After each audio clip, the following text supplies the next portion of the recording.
It's been confirmed today that the energy regulator Ofgem is to increase the price cap that affects 80% of homes by 1.2% in January, and it's likely to keep rising after that.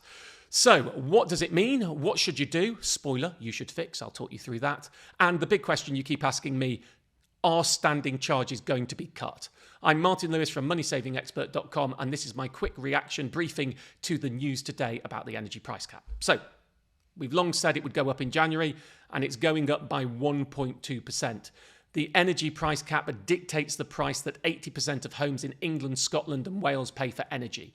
If you are on a standard tariff, if you're not sure, you almost certainly are, then this impacts you. Because while it's called a price cap, most firms don't see it as a maximum. They just set at the very maximum. You will pay the price cap. So only those who have specifically chosen to be on a fixed or a special tariff are not affected by this.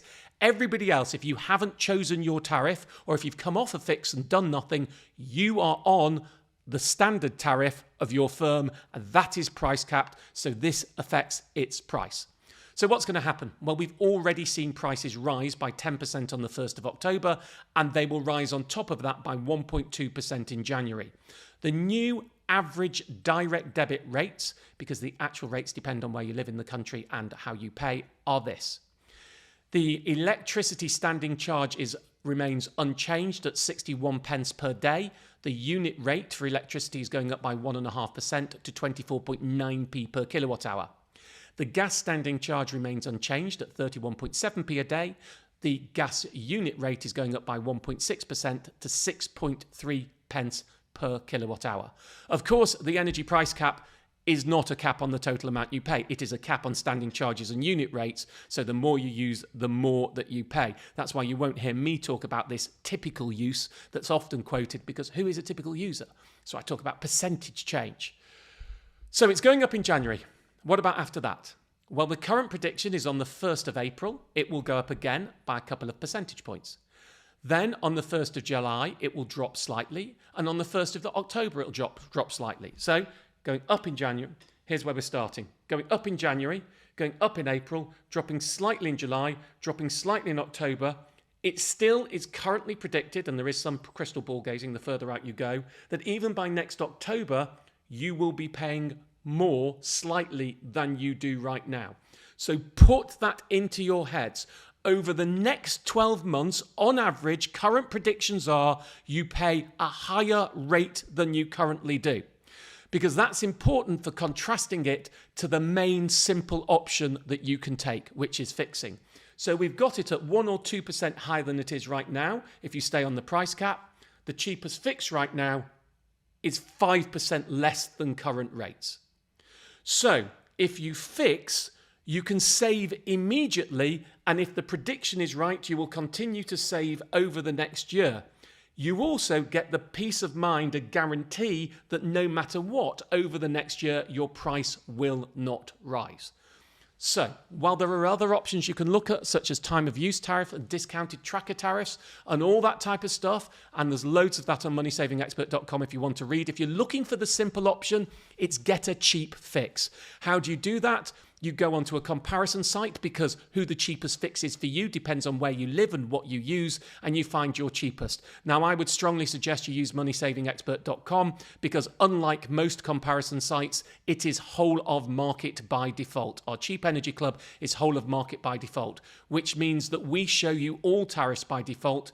We don't hide tariffs that we don't have a commercial relationship with. And some of the cheapest tariffs, as they don't pay lead fees to comparison sites, are hidden from other comparison sites. But they're not hidden on MoneySavingExpert.com. So do have a look and go through that. Right, let's move on to that sticky question, the big one, standing charges. Standing charges is the amount that you pay per day just for having the facility of gas and electricity. It is an energy poll tax of over £300 a year that you have to pay just for the facility. I believe it is a moral hazard.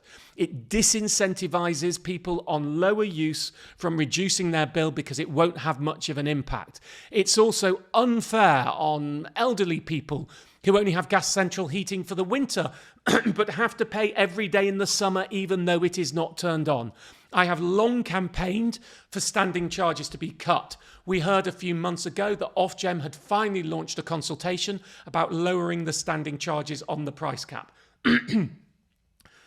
It was thought that would possibly be announced today in the January price cap announcement. It has not happened, but I am expecting to see the result of the consultation come out in the next 2 or 3 weeks. But I'm pessimistic, and I need to explain to you why I'm pessimistic.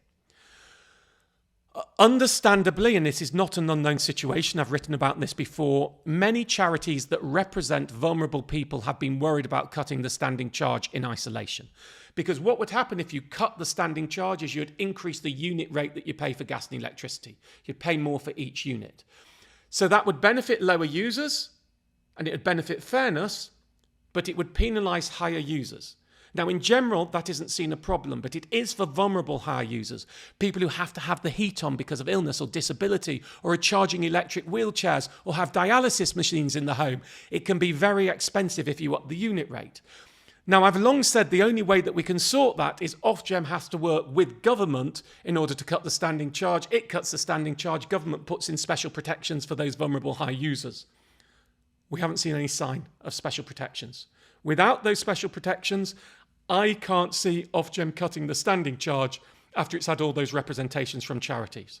So I think the result of the consultation is it won't cut the standing charge. My one hope, and it's the suggestion that I put in the consultation and have long talked about, is that we should move to a system of dual price cap tariffs. There should be 2 price caps effectively.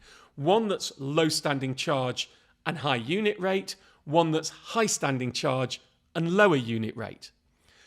So you have those 2 price cap tariffs, and you default people, or perhaps you only default vulnerable users, that would be an argument I suspect, you default people to whichever one is better for them. So lower users will go to the lower standing charge rate, higher users will go to the lower unit rate tariff. I think that is more plausible than seeing standing charges being cut in their entirety. Although I doubt that that would be particularly quick to implement. So it's not good news, but that's my reading of the situation, and I suspect we'll hear more over the next 2 to 3 weeks. So hopefully I've talked you through what the price cap rise means, what you should do about it, and what's happening to standing charges. There's a lot more information and nuance and all types of different things and different tariff options and how you cut your bills and how you check your direct debits because many people have too much credit or you're being overcharged. All of those things on moneysavingexpert.com. But I hope this quick briefing helped. Thanks.